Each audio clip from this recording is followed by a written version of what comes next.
छात्र छात्री मानक स्टडी गुरु ओडिशा चैनल को सादर स्वागत। आज आलोच्य विषय हूँ स्वाधीनता दिवस उपलक्षे एक संक्षिप्त अभिभाषण। सम्माननीय सभापति महोदय, पूज्य गुरुजी गुरुमा वृंद, वरेण्य अतिथिगण, स्नेहर प्रतियोगीगण एवं एठारे उपस्थित थिबा मोर छोट बड़ भाई और भौणी माने तथा मोर सहपाठीगण, आज पवित्र स्वाधीनता दिवस रे मते किछि कहिबार सुजोग मिलिथिबारु मु निजको धन्य मने करूछि। स्वाधीन शब्दटी समस्तଙ୍କ ପାଇଁ स्वागत योग्य।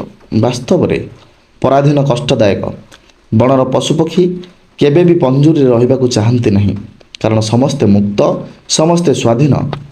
जन्म ठारू मृत्यु, मृत्यु ठारू जन्म, समस्ते स्वाधीनता ही चाहंती। कालर कराल गति रे मनीष बा जाति पराधीन हो जाए। 15 अगस्त 1947 दिनटी हेउछि आम जन्मभूमि भारत माता पई एक ऐतिहासिक दिन। एही दिनटी रे आम देश ब्रिटिश शासन रु स्वाधीनता अर्जन करथिला। एही स्वाधीनता आसीथिला लक्ष लक्ष भारतीयंगर त्याग, बलिदान और आंदोलन द्वारा। महात्मा गांधी, सुभाष चंद्र बोस, सरदार वल्लभ भाई पटेल, भगत सिंह एहीपरि अनेक जननायक स्वाधीनता संग्रामी मानकर त्याग और बलिदान पाई ही स्वाधीन बाई को आम श्वास भाव में नहीं पारुछु।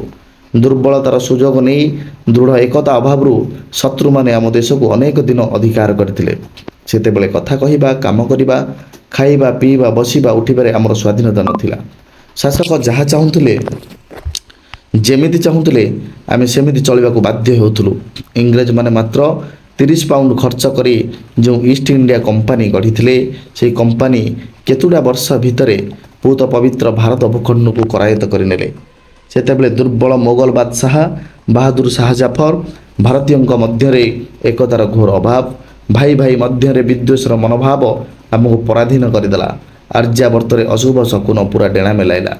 1757 पलासी युद्ध, 1764 बक्सार युद्ध पर भारत माता छिन्नमस्ता है।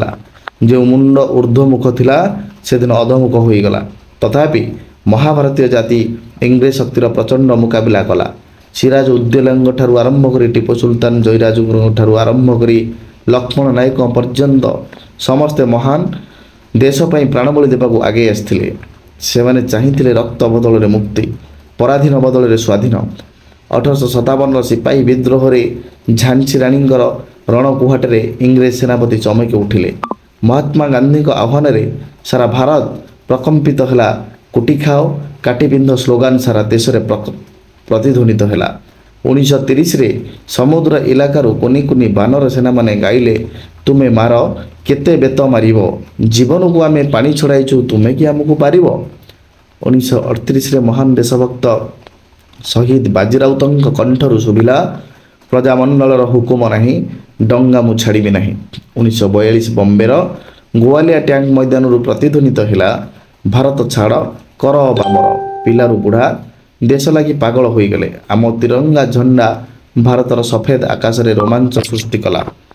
सबुआडू सुभिला, झंडा ऊंचा रहे हमारा, प्रेमिक विश्व तिरंगा प्यारा। आज आमे स्वाधीन देशर स्वाधीन संतान।